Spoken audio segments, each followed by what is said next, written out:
The senator from Virginia. Mr. President, I ask that the proceedings of the quorum call be vitiated. Without objection. Mr. President, I rise today to add my voice to the debate that has been going on in this chamber about spending proposals and how we get through the balance of this current fiscal year and ensure that we don't end up with the government shutdown and some of the repercussions that would come about from that. Mr. President, I'm blessed to represent a state that has not only a disproportionate share of federal employees, but also has a large number of private sector employees that rely upon predictability from the government. And unfortunately, with these kind of lurching from 2-week extensions, we are not providing that predictability. Mr. President, as you know, I strongly believe that this is a moment in time for this body and our colleagues in the House and the President and others to come together regarding the question of how we no longer simply look at our debt and deficit on a piecemeal basis, but we actually take on this issue in a comprehensive basis, as so many both elected officials and financial officials continue to make. Matter of fact, Mr. President, I came earlier today from testimony that was provided by former Senator Alan Simpson and former Presidential Chief of Staff Erskine Bowles about the consequences of our failure to act if we don't get our comprehensive deficit and debt under control. This is a problem that's not going to get any easier. Every day we fail to act, we add $4 billion to our national debt. Unfortunately, some of the proposals are coming particularly from the House at this point. The House budget plan does nothing significant to address our long-term deficit and debt issues. Mr. President, I travel around Virginia a lot. Yesterday I was down with our colleague from Georgia, Senator Chambliss, where we met with literally hundreds of business leaders from across central Virginia. And their message was clear.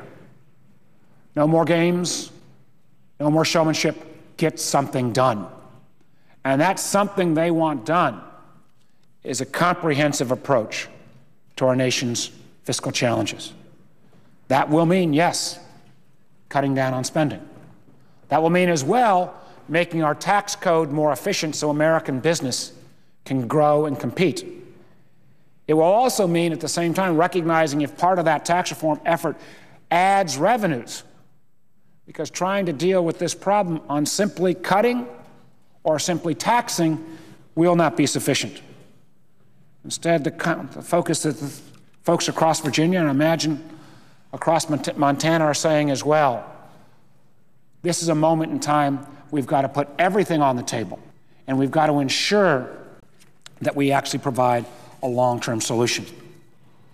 One of the things that has been most frustrating as I've more listened to this current debate about CRs and what we're going to do for the balance of this fiscal year is that the debate has focused almost entirely the spending cuts proposed from the House on domestic discretionary spending.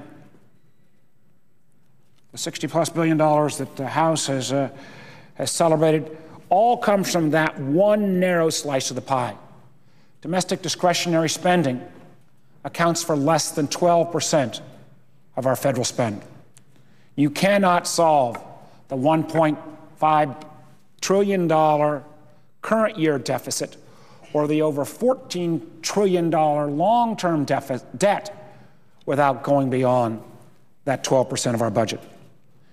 And what is particularly, I think, should be particularly challenging to our colleagues is the fact that, again, every day we fail to act, we are seeing not only our debt grow, but we are seeing the amount of taxpayer dollars that we have to spend to pay off current interest rates, current interest payments continue to rise. Matter of fact, it's expected that at some point over the next 3 or 4 years, the amount that we pay out of every dollar collected simply on interest will exceed the 12% of our current spending on domestic discretionary spending. So all of this current fight about these current cuts that are being proposed, all will be subsumed in interest payments that we will all have to make as Americans. Dollars that, quite candidly, don't go to build another school, to make another investment, to build another road, dollars that are not recycled in this country, but increasingly are owned by folks abroad, increasingly by our bankers in Asia, and a disproportionate number from China. So, Mr. President, when we have the chance to vote on H.R. 1 this afternoon, I will be voting no. I will be voting no because I think this narrow focus on domestic discretionary spending only for cuts will not get us to the point of where we need to be in terms of long-term deficit reduction. And let me just again point out where I think the House proposal is so short-sighted.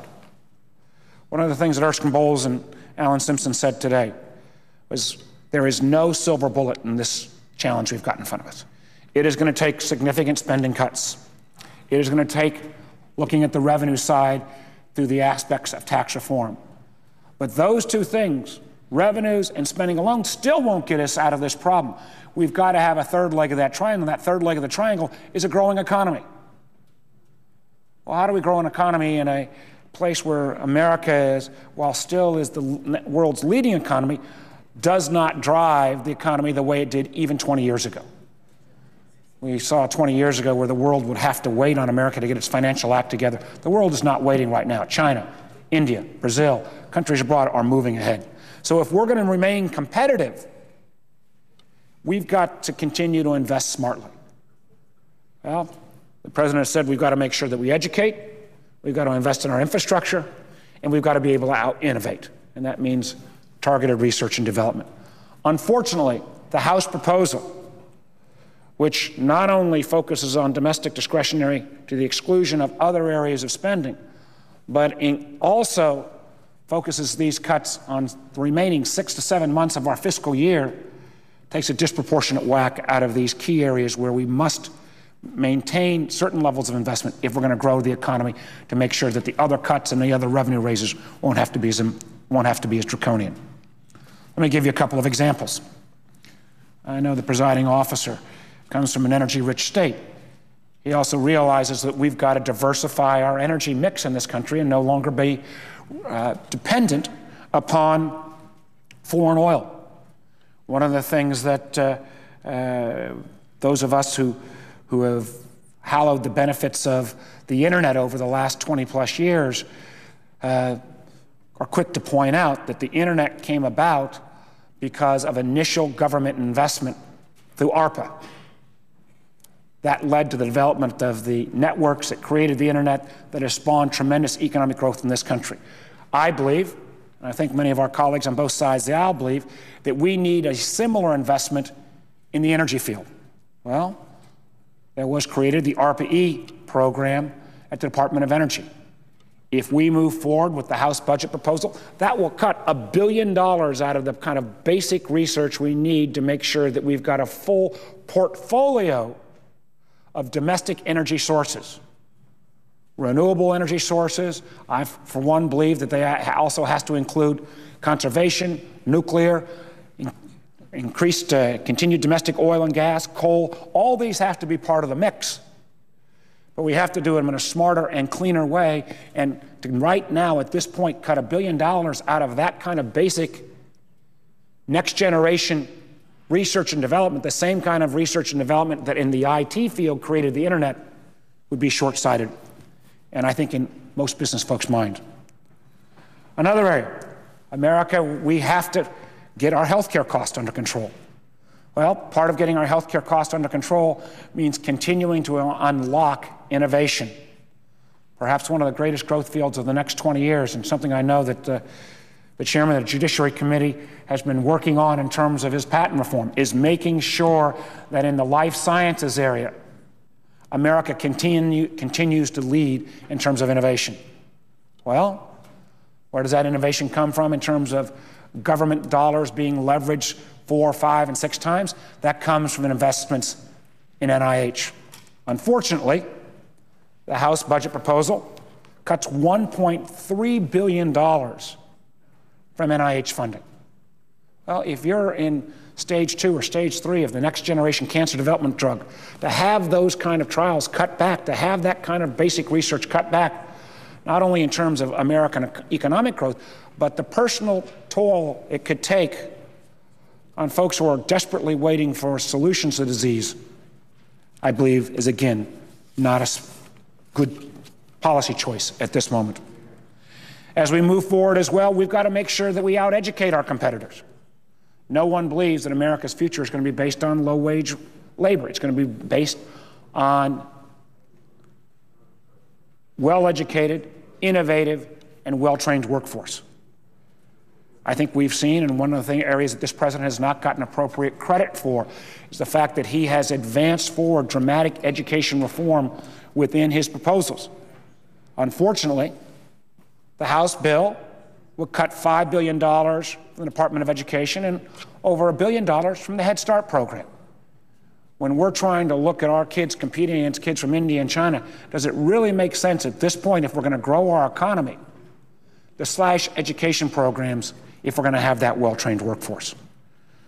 So, Mr. President, I do believe that the House proposal is short-sighted. I believe it doesn't do anything to really take on the structural deficit that our country is facing.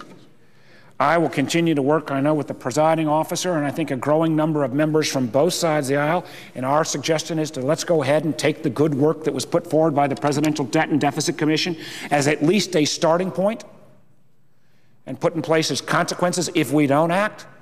But we will not solve this issue, which is, I believe, the issue of the day. As Chairman Mike Mullen said, the #1 national security issue for this country, to get our deficit and debt under control, unless we can broaden this debate from the 12% of domestic discretionary to include, yes, defense spending, entitlement spending, tax reform, trying to make sure that everything's on the table.